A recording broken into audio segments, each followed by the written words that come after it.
اور بعض چیزیں نیک و بد کے لیے برابر ہیں.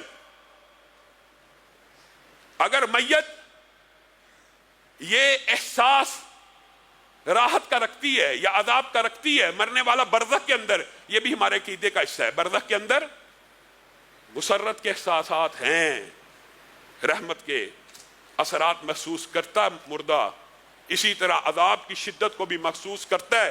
اسی طرح جو کچھ اللہ رب العزت کہلوانا چاہتا کہتا ہے.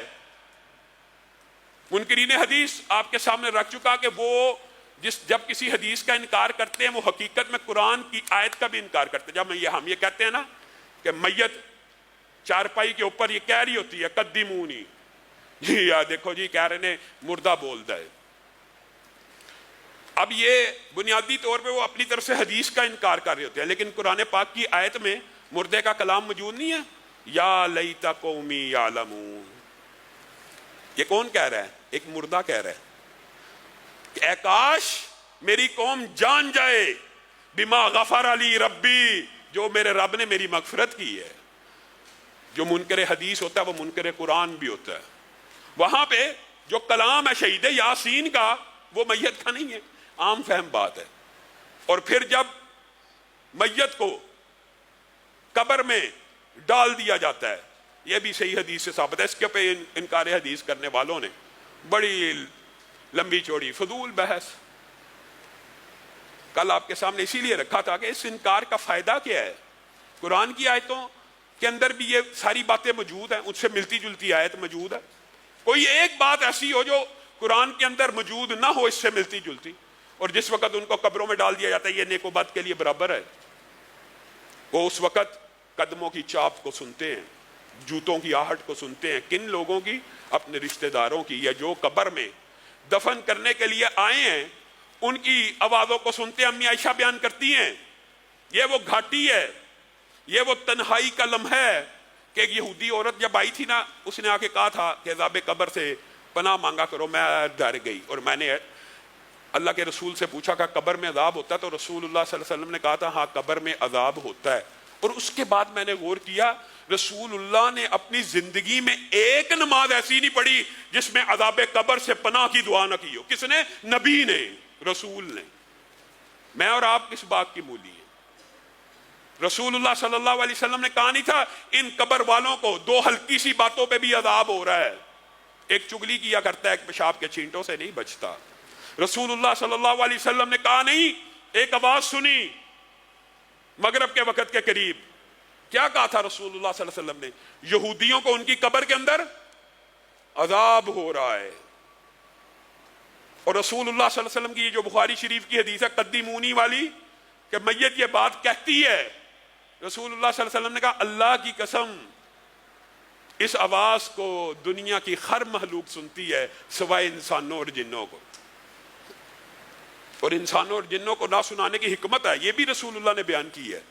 میرا دل چاہتا ہے میں اللہ سے دعا کر کے تمہیں عذاب قبر میں سے بعض چیزوں کو سنوا دوں، لیکن پھر میں سوچتا ہوں تم اپنے مردے دفنانا چھوڑ دو گے، تم اللہ کے خوف سے اپنے مردے دفنانا چھوڑ دو گے. لیکن اللہ تعالیٰ نے آپ کو اور مجھے سمجھانے کے لیے پھر بھی ڈیٹیلز بیان کر دی ہیں.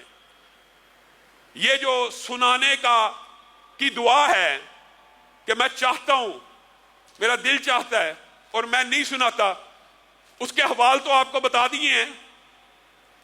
اس کے حوال اتنے واضح، کئی دفعہ تو خود رسول اللہ صلی اللہ علیہ وسلم کی زندگی کا ایک عجیب و غریب واقعہ ہے.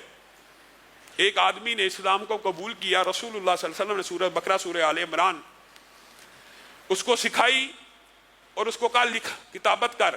وہ بندہ نے کچھ کتابت کی اور مرتد ہو گیا، عیسائی تھا. رسول اللہ صلی اللہ علیہ وسلم کے بارے میں ہردہ سرائی کرنے لگا یہ جو سورہ بقرہ آل عمران لکھی ہے یہ میں نے لکھی ہے، یہ وہی کچھ ہے جو میں رسول اللہ کو لکھ کے دیتا تھا اور رسول اللہ معاذ اللہ اس کی تلاوت کیا کرتے تھے. یہ بندہ مر گیا. کیا اللہ نے یا رسول اللہ نے بھی بتانے میں کوئی کسر چھوڑی ہے؟ وہ بندہ مر گیا. عیسائیوں نے اس کی قبر کھودی، اس میں دفن کیا.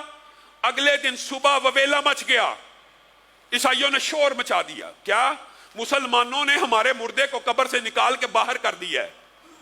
جا کے دیکھا گیا واقعی قبر اکھڑی ہوئی ہے اور مردہ باہر بری حالت میں پڑا ہے. یہ مسلمانوں کا کام ہے. مسلمانوں نے کہا ہم نے نہیں کیا، ہم نے نہیں کیا، اللہ کا عذاب لگتا ہے قبر کا. انہوں نے کہا اچھا پھر دفنایا ذرا گہرا کر کے.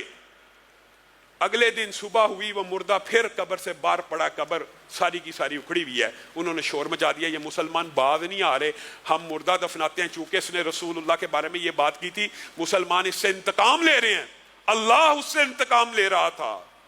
تیسری مرتبہ انہوں نے گہرا گڑھا بنایا اور اپنے تئی جتنی گہرائی میں جا سکتے تھے اتنی گہرائی میں لے گئے، اتنی گہرائی میں لے گئے کہ اکھاڑنے میں بھی کچھ وقت لگے، کچھ ٹائم لگے اور ہم مسلمانوں کو پکڑ لیں. اگلے دن فجر کے بعد کیا دیکھا؟ وہ مردہ پھر باہر پڑا ہے. پھر ان کو سمجھ آ گئی کہ اللہ کا عذاب شدید ہے اس بندے کے اوپر. انہوں نے گڑھے میں بغیر مٹی ڈالے اس کو پھینک دیا. عذاب قبر میں سے رسول اللہ سنانا چاہتے ہیں تو سنا کے بھی گئے ہیں. انشاءاللہ ان بعض احوال کا ذکر آئندہ آنے والے درس میں کریں گے. سبحان ربک رب العزت عما یصفون وسلام